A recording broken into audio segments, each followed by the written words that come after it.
ورحمۃ اللہ نحمدہ ونصلی علی رسولہ الکریم اما بعد فاعوذ باللہ من الشیطان الرجیم بسم اللہ الرحمن الرحیم رب اشرح لی صدری ویسر لی امری واحلل عقدۃ من لسانی یفقہوا قولی۔ سورہ الانعام آیت نمبر 136 سے انشاءاللہ کرنا ہے۔ وجعلوا یہ آیت کرنی ہے، پہلے تلاوت سن لیتے ہیں۔ جعلوا لله مما ذرأ من الحرث والأنعام نصيبا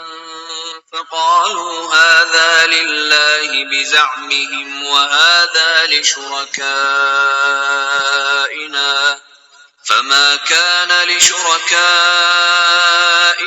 فلا يصل إلى الله وما كان لله فهو يصل إلى شركائهم ساء ما يحكمون وكذلك زين لكثير من المشركين قتل أولادهم شركاؤهم ليردوهم وليلبسوا عليهم دينهم ولو شاء الله ما فعلوه فذرهم وما يفترون وقالوا هذه أنعام وحرث حجر لا يطعمها إلا من نشاء بزعمهم وأنعام حرمت ظهورها وأنعام لا يذكرون اسم الله عليها افتراء عليه سيجزيهم بما كانوا يفترون وقالوا ما في بطون هذه الأنعام خالصة لذكورنا ومحرم على أزواجنا وإن يكن ميتة فهم فيه شركاء سيجزيهم وصفهم إنه حكيم عليم قد خسر الذين قتلوا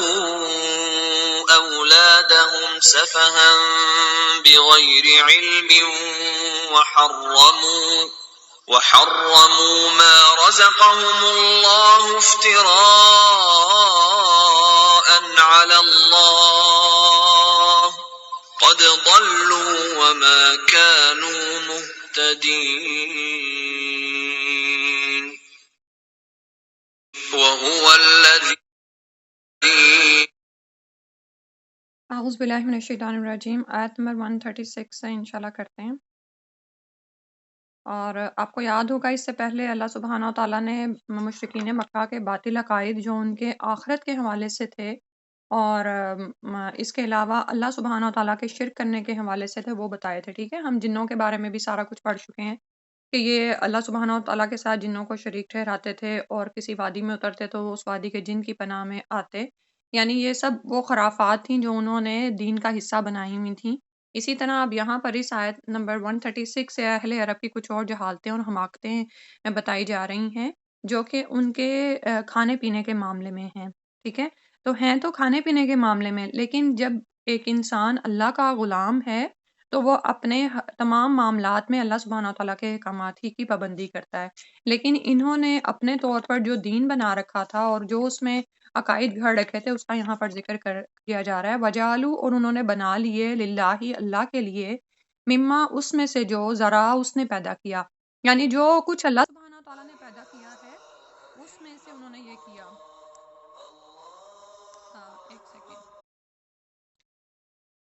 اچھا، مما، اس میں سے جو ذرا پیدا کیا، من الحرثی، کھیتیوں میں سے، والانعامی، اور مواشیوں میں سے، نصیباً، ایک حصہ، فقالو، تو انہوں نے کہا، ھذا، یہ، للہ، اللہ کے لیے ہے، بزعمہم، ان کے گمان کے مطابق، وھذا، اور یہ، لشرکائنا، ہمارے شریکوں کے لیے ہے، فما، تو جو، کانا ہے، لشرکائہم، ان کے شریکوں کے لیے، فلا تو نہیں، یسلو وہ پہنچتا، اللہ اللہ کی طرف، وما کانا اور جو ہے، للہ اللہ کے لیے، فہوا تو وہ، یسلو پہنچتا ہے، الی شرکائہم ان کے شریکوں کی طرف، سا کتنا برا ہے، سا ما جو ہے مزید اس کی برائی کو بیان کر رہا ہے، یحکمون وہ فیصلے کرتے ہیں۔ تو اللہ سبحانہ و تعالیٰ نے یہاں پر ان کے جو منہ عقائد یا جو ان کی حماقتیں تھیں کھانے پینے کے حوالے سے، اور یہاں پر انعام کا ذکر آ رہا ہے اس لیے کہ ان کے ہاں تو انعام ہی تھے، مویشی جانور ہی تھے، ٹھیک ہے، لیکن اس میں آگے پھر ہم پڑھیں گے کہ اس کے ساتھ ساتھ جو بھی حلال جانور ہیں ان میں بھی ایسا تصرف نہیں کیا جا سکتا، یعنی احکامات تو اللہ سبحانہ و تعالیٰ کے ہی چلیں گے۔ تو ان لوگوں نے کیا کر رکھا تھا کہ اللہ کی بنائی ہوئی جو کھیتیاں ہیں، ہرس کا ذکر آ رہا ہے جو کھیتیاں ہیں، اور اس کے علاوہ جو مویشی ہیں اس میں سے ایک حصہ انہوں نے بنا لیا، تو کہنے لگے کہ یہ تو اللہ کا ہے، بزعمہم ان کے گمان کے مطابق، گمان وہی جو میں نے ابھی آپ کو بتایا کہ جو اپنی مرضی کا انہوں نے من گھڑت دین بنایا ہوا تھا، اس کے مطابق کہنے لگے کہ یہ اللہ کے لیے ہے، وہذا اور یہ لشرکائنا ہمارے شریکوں کے لیے ہے، یعنی جو نعوذ باللہ انہوں نے اللہ تعالیٰ کے ساتھ شریک قرار دے رکھے تھے، اور اس میں آپ یہ جانتے ہیں کہ ہر قبیلے کا اپنا اپنا الگ بت تھا، اور اس بت کے نام پر یہ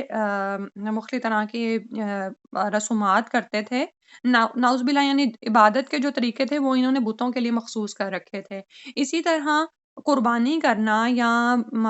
خون بہانا جو ہے خاص اللہ کے نام پر ہونا چاہیے، لیکن انہوں نے وہ حصہ جو ہے شریکوں کے لیے بھی رکھا ہوا تھا، فما کانا تو جو ہے لشرکائہم ان کے شریکوں کا حصہ، یعنی ان کے زعم کے مطابق جو ان کے شریکوں کا حصہ ہوتا، فلا یسلو تو وہ نہیں پہنچتا تھا، اللہ اللہ کی طرف، یعنی جب ایک دفعہ وہ شریکوں کا ایک حصہ الگ کر دیتے تو وہ اللہ کی طرف نہیں پہنچاتے تھے اس کو، یعنی اگر اللہ کی طرف یعنی فی سبیل اللہ کسی کام کے لیے ضرورت پڑتی تو شریکوں کے حصے میں سے نہیں نکالتے تھے، وما کان للہ اور جو ہوتا اللہ کے لیے، فہوا تو وہ، یسلو وہ پہنچتا، الی شرکائہم ان کے شریکوں کی طرف، یعنی جو انہوں نے اپنا من گھڑت دین بنایا ہوا تھا اور اس میں اگر ان کے شریکوں کے طرف کے حصے میں کچھ کمی واقع ہو جاتی، یا مزید جو بھی جو ان کے جو ہیں آستانوں کے مجاور ہوتے تھے ان کے حصے میں اگر کوئی کمی آ رہی ہوتی تھی تو اللہ کے حصوں میں سے تو نکال لیتے تھے، لیکن اپنے شریکوں کے حصے میں کبھی کمی نہیں کرتے تھے، مان کتنا برا ہے وہ، یحکمون جو وہ فیصلے کرتے ہیں۔ تو یہاں پر یہ جو فیصلوں کا بھی لفظ ہے یہ بھی دراصل تنزیہ ان کے لیے آیا ہے کہ تذلیل کی جا رہی ہے کہ کس طرح کے احکامات ہیں جو وہ اپنے لیے صادر کرتے ہیں، ٹھیک ہے، اور کھیتیوں کا ذکر آیا تو تمام طرح کی کھیتیاں جس میں پھل بھی آ جاتے ہیں، جو آپ کے دانے ہیں وہ بھی تمام اس میں سے اللہ کے لیے حصے مقرر کرتے اور اسی طرح اپنے شریکوں کے لیے مقرر کرتے، ٹھیک ہے، اور شریکوں کے لیے مقرر کرنے کا مطلب یہی ہے کہ وہ حصے جا کر باقاعدہ آستانوں پر چڑھائے جاتے تھے، اور جیسے یہ کوئی یعنی ہمارے لیے نہ سمجھنے والی بات نہیں ہے، جیسے آج ہم ارد گرد کتنے ہی مذاہب کو دیکھتے ہیں کہ وہ بھی اس طرح مٹھائیاں یا کچھ چیزیں اپنے بتوں کے سامنے رکھتے ہیں، اور پھر ظاہر ہے بعد میں اس کو ان جگہوں کے مجاور استعمال کرتے ہیں یا جہاں بھی وہ دی جاتی ہیں، اسی طرح یہ تو دوسرے مذاہب کی بات ہے، لیکن اپنے ہی نعوذ باللہ مسلمانوں میں ایسی چیزیں پائی جاتی ہیں کہ درباروں پہ جا کے چڑھاوے چڑھائے جاتے ہیں، چادریں چڑھائی جاتی ہیں قبروں پر، اور وہاں پر جا کر خاص طور پر نذرانے دیے جاتے ہیں، دیگیں چڑھائی جاتی ہیں، خون بہایا جاتا ہے، یعنی قربانیاں کی جا رہی ہوتی ہیں وہاں پر، اور بھی جو، اور پھر انہوں نے نا اپنے دماغ میں ایک مذہب کا ایک مکمل سلسلہ گھڑا ہوا ہوتا ہے، ٹھیک ہے، اور مذہب بھی یعنی یہ ہے کہ یہ ان کو اکٹھا رکھنے کا ایک کام ہوتا ہے، اور انہوں نے اپنی نسلوں کو اس کام پر دیکھا ہوا ہوتا ہے، ٹھیک ہے، اپنے آباء و اجداد کو، تو بالکل مشرکین مکہ یعنی پہلا شان نزول تو ہم انہی کا دیکھیں گے کہ انہوں نے بھی اسی طرح ایک من گھڑت دین کی بنیاد رکھی ہوئی تھی، اور جیسے ہمیں بتایا گیا ہے کہ زکوٰۃ اتنے فیصد ہوگی اور اتنا حصہ نکالا جائے گا، تو انہوں نے بھی اسی طرح نعوذ باللہ اللہ کے لیے ایک حصہ رکھ لیا تھا اور باقی شریکوں کے لیے رکھ لیا تھا، اور ڈرتے اس قدر زیادہ تھے اپنے شریکوں سے کہ اگر کبھی اللہ کے حصے میں کمی واقع ہوتی تو شریکوں کے حصے میں سے کچھ نہیں نکالتے تھے، لیکن اگر شریکوں کے حصے میں کمی واقع ہوتی تو اللہ کے حصے میں سے نکال لیتے تھے کہ کہیں ہم پر کوئی بلا نہ ٹوٹ پڑے، ٹھیک ہے، آج بھی آپ یہ دیکھیں کہ جہالت کی اتنی انتہا ہے کہ اگر آپ کسی کو منع کرتے ہیں ان کاموں سے تو وہ لوگ آپ کو وہ کیا کہتے ہیں کہ نہیں ہم پر کوئی بلا ٹوٹ پڑے گی، بلکہ وہ سم ٹائمز اس حد تک بڑھے ہوئے ہوتے ہیں کہ آپ کو بھی ڈراتے ہیں کہ ہمارے بتوں کو یا ان کو کوئی ایسا کچھ نہ کہو، تمہیں فلاں بلا آ لے گی یا کچھ آ پڑے گا تم پر۔ اور پھر یہ دیکھیں کہ ان کے بت تو خیر کھڑے ہوئے تھے، ہمارے ہاں کیا ہے کہ بت لیٹے ہوئے ہیں، قبروں میں ہیں، لیکن کیسے ان کی عبادت کی جاتی ہے اور ان کے اوپر مجاور باقاعدہ مقرر کیے جاتے ہیں، تجوریاں بھری جاتی ہیں، سالانہ باہر کے ممالک سے بھی نذرانے ان کو جاتے ہیں۔ یعنی حیرت کی انتہا ہے کہ اتنی عقیدت کہ اتنا تو ہم جو ہے حج کے معاملے میں اتنے وہ نہیں ہوتے کہ حج کے لیے مال جمع کر کے وہاں پر پہنچیں، بلکہ ہم اس کے لیے نعوذ باللہ ہوتے ہیں کہ باہر سے ان کو نذرانے جا رہے ہوتے ہیں، اور ایسی ایسی چیزیں وہاں پر دیکھنے میں آتی ہیں جو کہ عام غریبوں کے ہاں نہیں ہوتی، ٹھیک ہے؟ تو یعنی غریبوں کو اگر کوئی مال چاہیے تو وہ تو نہیں ان کو دیں گے، لیکن یہاں پر جو انہوں نے ایک اپنا من گھڑت ایک دین بنایا ہوا ہے اس میں کبھی کمی نہیں آنے دیتے، نعوذ باللہ۔ تو فرمایا کہ ما یحکمون، کتنا برا ہے جو وہ فیصلے کرتے ہیں۔ اور انعام جیسے میں نے آپ کو بتایا کہ یہاں پر مویشی ہیں جو ان کے ہاں پائے جاتے تھے، جیسے اونٹ ہے، گائے، بکری، بھیڑ، ٹھیک ہے؟ تو اس میں سے انہوں نے خاص طور پر ان کے نام کر دیے ہوئے تھے، جیسے پیچھے وسیلہ، صائبہ، عام، یہ ان کے نام ہم پڑھ چکے ہیں، ٹھیک ہے؟ تو کچھ خاص جانور تھے جو بتوں کے نام پر قربان کر دیتے تھے، یعنی قربان مطلب یہ کہ چھوڑ دیتے تھے، ان کے نام پر وہ حصہ ہوتا تھا، نکال دیتے تھے، نعوذ باللہ۔ اس کے بعد اگلی آیت میں فرمایا وَكَذَلِكَ، اور اسی طرح زینا، مزین کر دیا، لِكَثِيرٍ، بہت سے لوگوں کے لیے، من المشرکین، مشرکین میں سے، قتل کرنا، اولادہم، ان کی اولاد کا، شرکاؤہم، ان کے شریکوں نے، لیردوہم، تاکہ وہ ہلاکت میں ڈالیں ان کو، ولیلبسوا، اور تاکہ مشتبہ کر دیں، علیہم، ان پر، دینہم، ان کے دین کو، ولو شاء اللہ، اور اگر چاہتا اللہ، ما فعلوہ، نہ وہ یہ کرتے، فذرہم، تو چھوڑ دیں ان کو، وما یفترون، اور جو کچھ وہ گھڑتے ہیں، یعنی افترا پردازی کرتے ہیں۔ تو اللہ تعالیٰ فرما رہے ہیں کہ مشرکین کے لیے ان کے بہت سے ایسے اعمال مزین کر دیے گئے، ٹھیک ہے؟ یعنی شیطان نے ان کو ان کے لیے سجا دیا، اور ان چیزوں میں ان کو برائی نظر نہیں آتی تھی، جیسے ابھی اوپر بات ہوئی ہے نا کہ نظر نیاز کو اللہ کے علاوہ دوسروں کے لیے مختص کر دینا، حالانکہ وہ کیا ہیں، وہ نہ تو ان کو نفع دینے والے ہیں اور نہ ہی نقصان پہنچانے والے ہیں، لیکن بس وہ ایک جو اس میں شیطان کے پھیر میں آ گئے، تو بس ان کو یہ لگتا تھا کہ اب یہی عمل ہم کریں گے اور یہی ہمارے نعوذ باللہ مذہب کا حصہ ہے۔ تو اللہ تعالیٰ فرما رہے ہیں کہ بہت سے مشرکین کے لیے اسی طرح ان کی اولاد کا قتل بھی جو ہے وہ مزین کر دیا، یعنی وہ اس بات میں عار محسوس نہیں کرتے تھے کہ اپنی ہی اولاد کو قتل کر دیں، یہ کتنی بڑی بات ہے، نعوذ باللہ۔ یعنی اور پھر فرمایا کہ ایسا پھر کیا ہوتا تھا، لیردوہم، تاکہ وہ ان کو ہلاکت میں ڈالیں۔ اب ظاہر ہے جب کوئی شخص اپنی ہی اولاد کو ہلاک کرے گا تو آخرت میں بھی ہلاکت پائے گا، اور اس کے علاوہ دنیا میں بھی اس کے لیے ہے ہلاکت ہی ہے، کیونکہ آپ یہ دیکھیں کہ بعض اوقات ایسا ہوتا ہے کہ شیطان کے پھیر میں آ کر انسان ایسا کر تو گزرتا ہے، لیکن بعد میں وہ پچھتاتا ہی رہ جاتا ہے۔ وَلِيَلْبِسُوا عَلَيْهِمْ دِينَهُمْ، اور ان پر ان کے دین کو خلط ملط کر دیں، یعنی دین میں ایسی کنفیوژنس پیدا کر دیں کہ وہ راہ راست سے ہی ہٹ جائیں۔ اسی لیے جیسے ہم بار بار بات کرتے ہیں نا کہ اگر دین میں کنفیوژنس ہوتی ہیں آپ کو،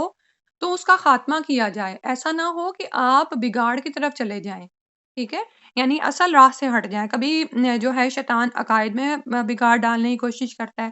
کبھی وہ ہمارے عمل کی راہ میں رکاوٹیں ڈالتا ہے، اور ہمیں ایسے اعمال سجھا دیتا ہے اور ایسے اعمال ہمارے لیے مزین کر دیتا ہے کہ ہمارا اپنا اصل دین ہم پر غلط ملط ہو جاتا ہے،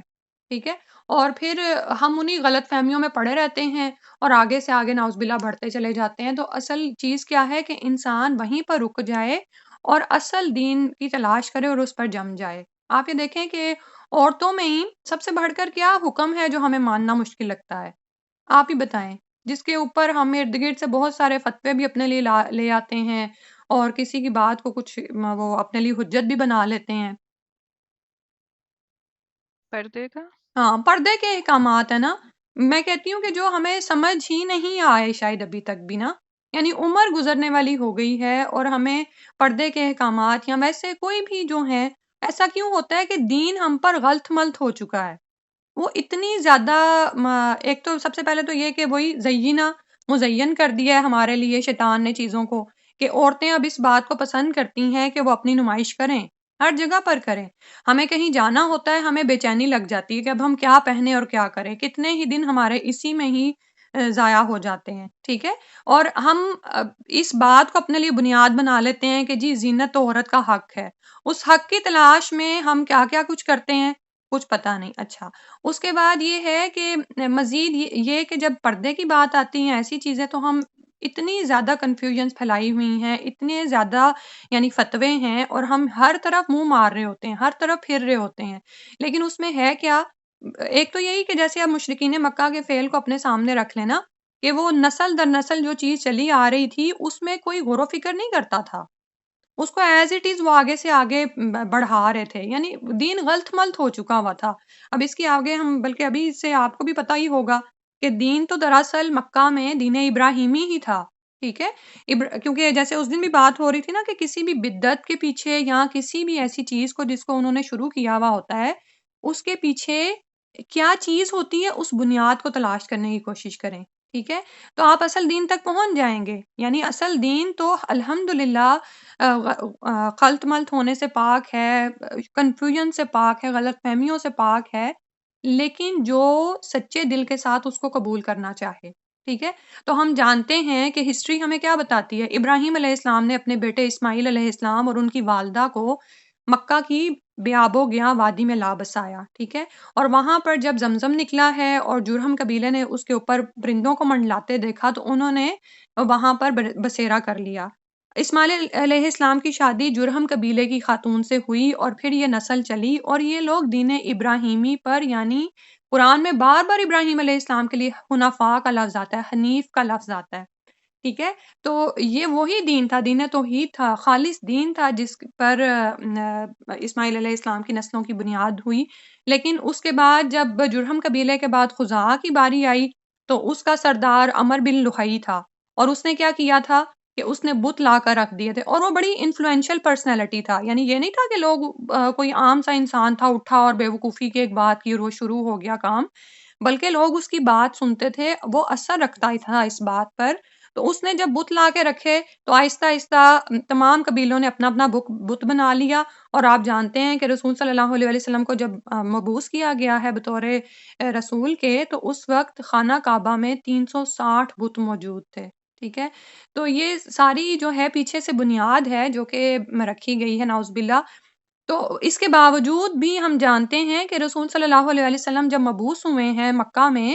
تو اس وقت بھی بہت سے لوگ حنیف کہلاتے تھے۔ یہ وہ لوگ تھے جو کہ اپنے اس آباء و اجداد کے باطل دین پر نہیں تھے، بلکہ وہ ان چیزوں کو ناپسند کرتے تھے۔ جیسے ابراہیم علیہ السلام تھے نا، وہ جب دیکھتے کہ یہ لوگ اپنے بتوں کی عید میں جا رہے ہیں تو وہ جانا ناپسند کرتے تھے۔ بالکل اسی طرح اس وقت بھی کچھ ایسے نیک لوگ یعنی موجود تھے جن کے اندر خیر تھی، اور ان کو حنفاء ہی کہا جاتا تھا۔ یہ رسول صلی اللہ علیہ وسلم کے زمانے میں تھے، جب ابھی آپ صلی اللہ علیہ وسلم نبی نہیں بنے ہیں، ٹھیک ہے؟ تو یہ لوگوں کے پاس دین کیسے تھا؟ ان کے اپنے عقلی شعور کی بنا پر نا۔ تو دراصل ہم اگر اپنی آخرت، اپنی عاقبت اچھی چاہتے ہیں تو کیا کرنا پڑے گا؟ عقل و شعور اور غور و فکر کے ساتھ زندگی گزارنی ہوگی۔ تو اب یہاں پر کیا تھا؟ اب یہ دیکھیں عمل ان کا کیا ہے کہ اپنی ہی اولاد کو قتل کر ڈالتے تھے تاکہ وہ ان کے لیے ہلاکت کا باعث بنے، اور ان پر ان کے دین کو خلط ملط کر دیں۔ یعنی وہ اتنی کنفیوژنس کا شکار تھے کہ ان کے لیے یہ بات کوئی بڑی نہیں تھی کہ وہ اپنی ہی بیٹیوں کو قتل کر رہے ہیں۔ اور اس کی وجوہات کیا تھی؟ مختلف وجوہات بتائی جاتی ہیں کہ بیٹیوں کو ناپسند کرتے تھے، اور اس بات کو ناپسند کرتے تھے کہ بڑے ہو کر ان بیٹیوں کی شادیاں ہوں گی تو ہمارے کوئی داماد ہوں گے جن کے آگے ہم مجبور ہوں گے، ہماری آنکھیں نیچی ہو جائیں گی۔ اب اس پس منظر میں ذرا اپنے بھی جو ہے نا ہمارے آباء و اجداد کی جو سوچ ہے اور وہ سارا کچھ ہے اور جو کچھ ہمارے ہاں چلتا ہے اس کو ذرا سوچتے جائیں۔ اور پھر اسی طرح چونکہ قبائلی نظام قائم تھا نا، تو بعض اوقات اگر دوسرے قبیلے میں بیٹی دینی پڑ جاتی تھی تو پھر اور بھی زیادہ ان کو ناک کا مسئلہ ہوتا تھا کہ ہماری تو ناک نیچی ہو جائے گی، ٹھیک ہے؟ ہم لوگ بھی خاندانوں میں شادیوں کو کیسے ہم پریفر کر رہے ہوتے ہیں، یہ نہیں دیکھتے کہ کسی انسان کی دینداری کا معاملہ کیا ہے اور اس کے اخلاق کا معاملہ کیا ہے۔ پھر اس کے علاوہ کیا تھا کہ اللہ پر توکل نہیں تھا، تو آتا نا کہ املاک یعنی مفلسی کے ڈر سے اپنی اولادوں کو قتل کر ڈالتے تھے، نعوذ باللہ، کہ یہ بڑے ہو کر ہمارے ساتھ کھائیں گی۔ اور اسی طرح بعض اوقات کہتے ہیں کہ بتوں کے نام پر ہی ذبح کر ڈالتے تھے، نظر مان لیتے تھے، جیسے اب یعنی اب آپ کو پتا ہوگا کہ صرف بیٹیوں کو نہیں، یہ بیٹوں کو بھی نظر مانتے تھے، جیسے کہ رسول صلی اللہ علیہ وسلم کے دادا عبد المطلب نے نظر مانی تھی نا، تو پھر اس نظر میں عبداللہ کا نام نکل رہا تھا بار بار رسول صلی اللہ علیہ وسلم کے بابا کا، تو 100 اونٹوں کی دیت کے مطابق، کیونکہ اس زمانے میں جو ہے قتل کی جو دیت تھی نا وہ 100 اونٹ تھی، تو اس کے مطابق پھر عبداللہ جو تھے وہ ان کی آزادی ہوئی تھی، ادروائز ناؤز باللہ ان کو بھی جو ہے اسی طرح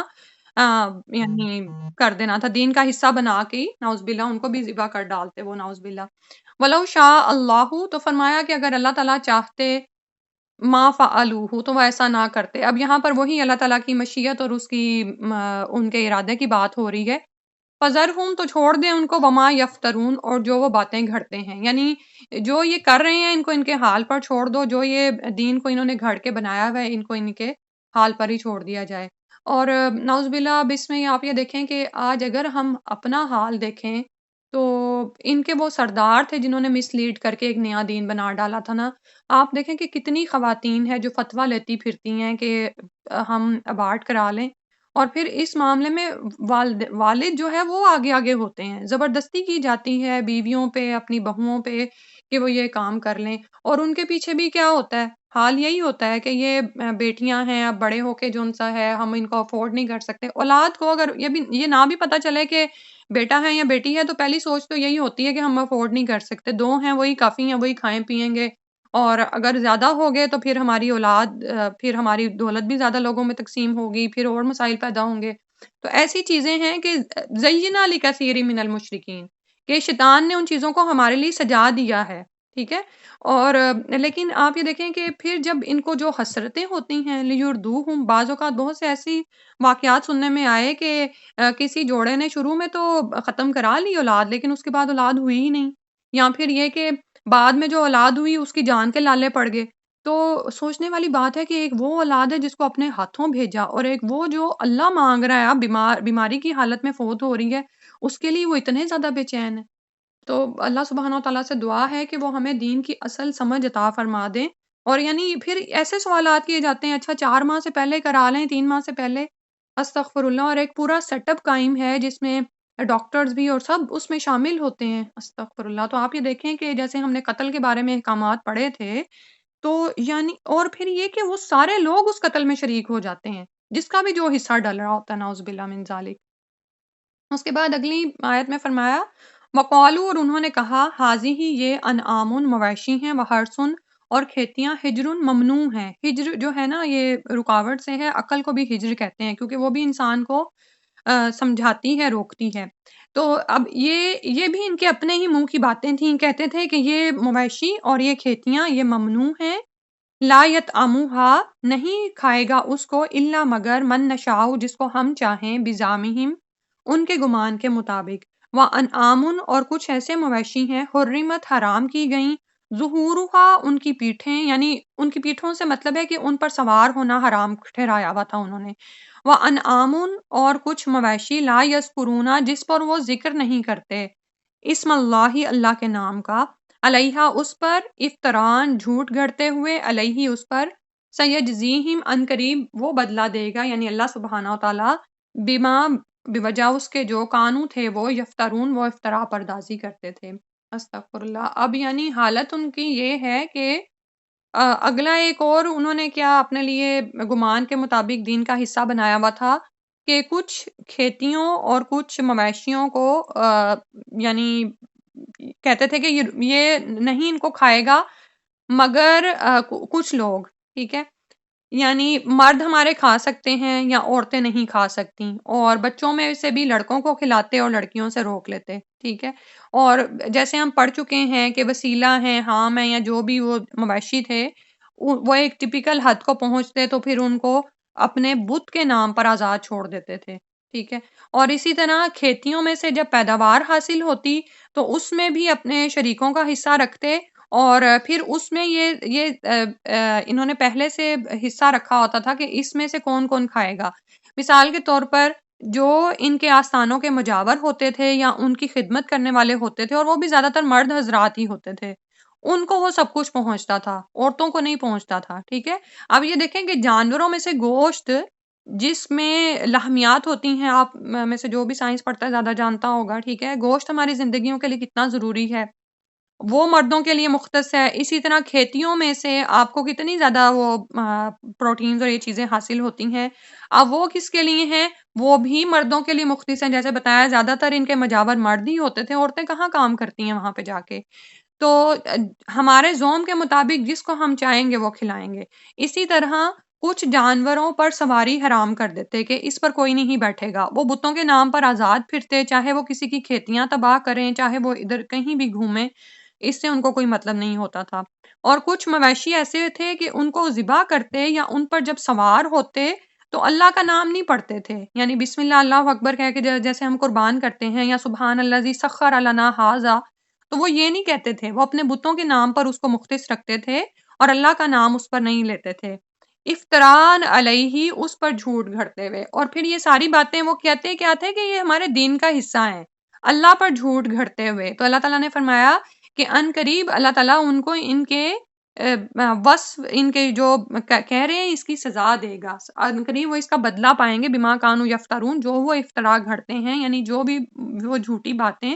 کرتے ہیں اور پھر اس پر اللہ کا نام لگاتے ہیں، ٹھیک ہے؟ اب اس میں بھی آپ یہ دیکھیں کہ اگر ہم عمل کے حوالے سے دیکھیں تو ہمارے ہاں بھی ایسی سوچ کتنی زیادہ پائی جاتی ہے، اور وہی جیسے بھی بات ہو رہی تھی کہ نسلوں کو ہم نے یہ کرتے دیکھا ہے، اس کی وجہ یہ ہے کہ ہماری بنیاد بھی، یعنی یہ نہیں ہے کہ ہم کسی ایسے ملک میں پیدا ہوئے ہوں جس کی بنیاد ہی جو ہے دین اسلام پر اٹھائی گئی ہو، ٹھیک ہے؟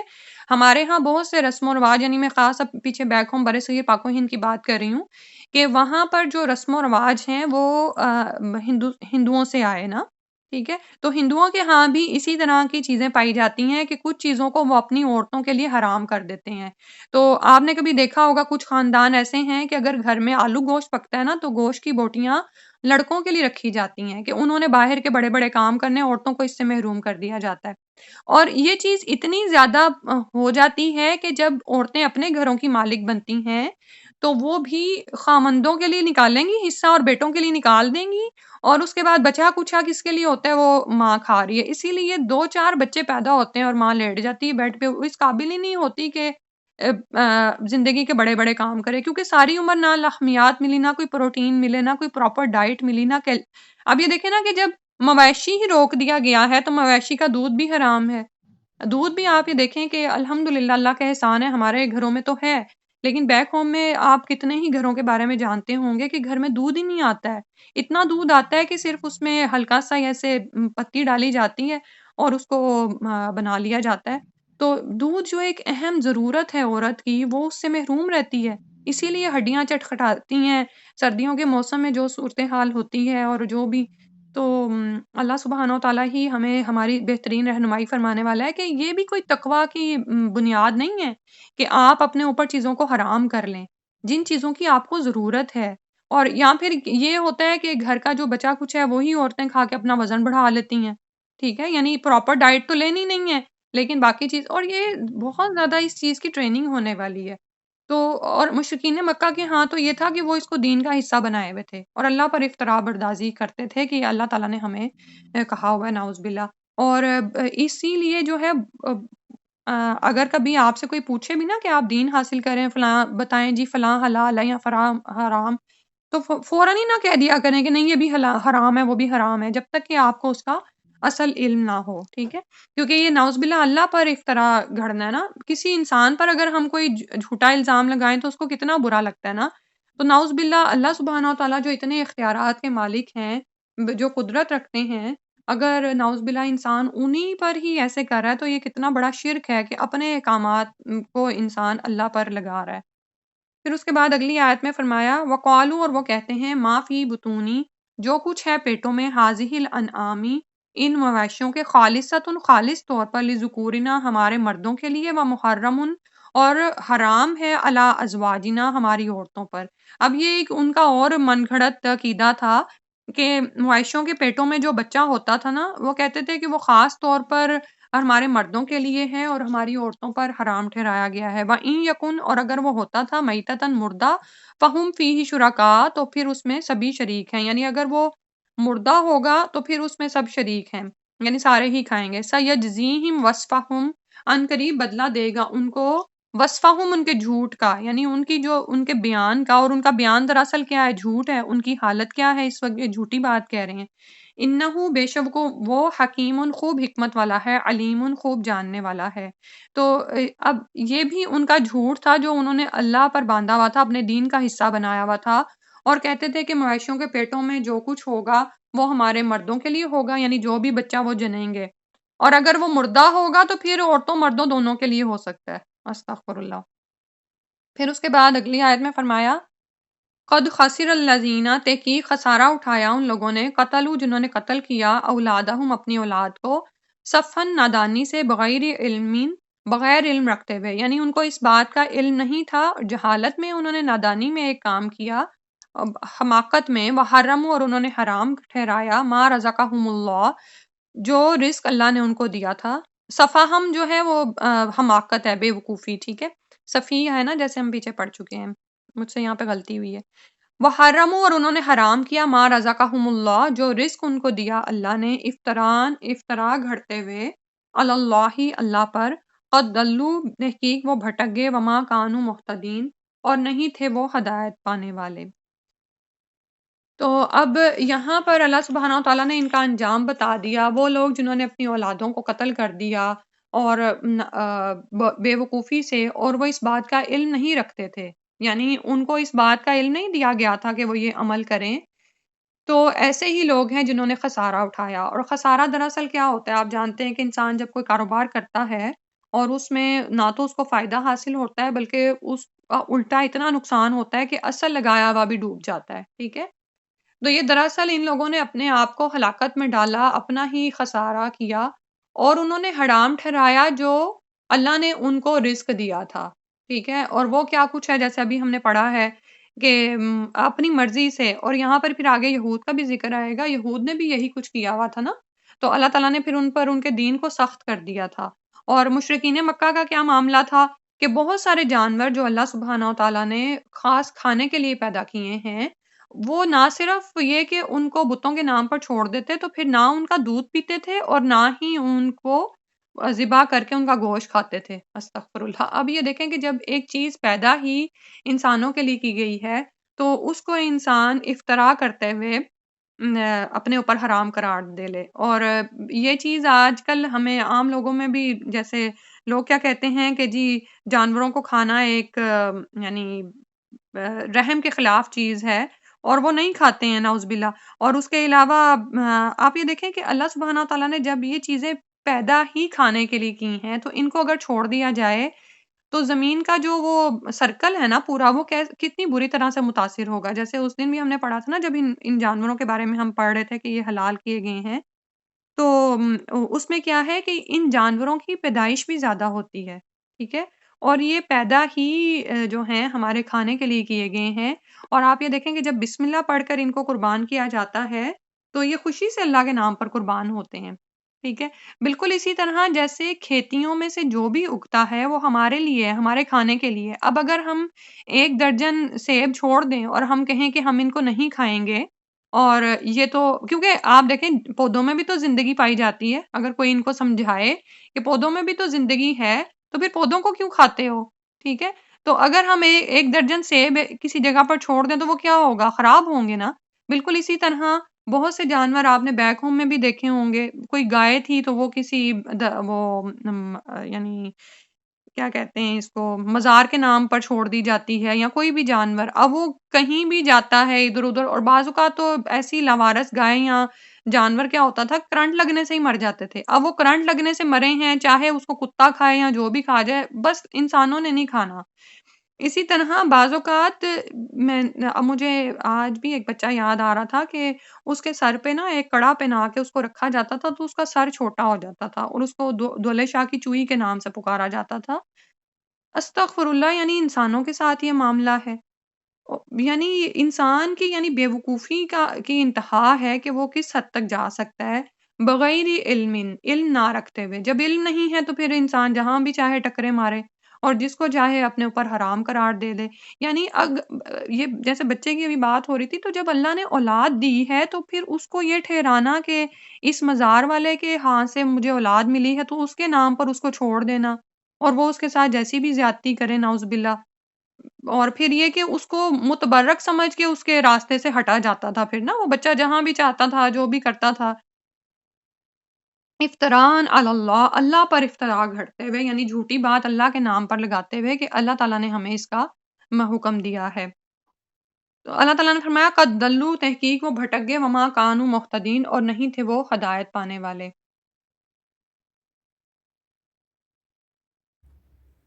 سبحانک اللہم و بحمدک، نشہد ان لا الہ الا انت، نستغفرک و نتوب الیک۔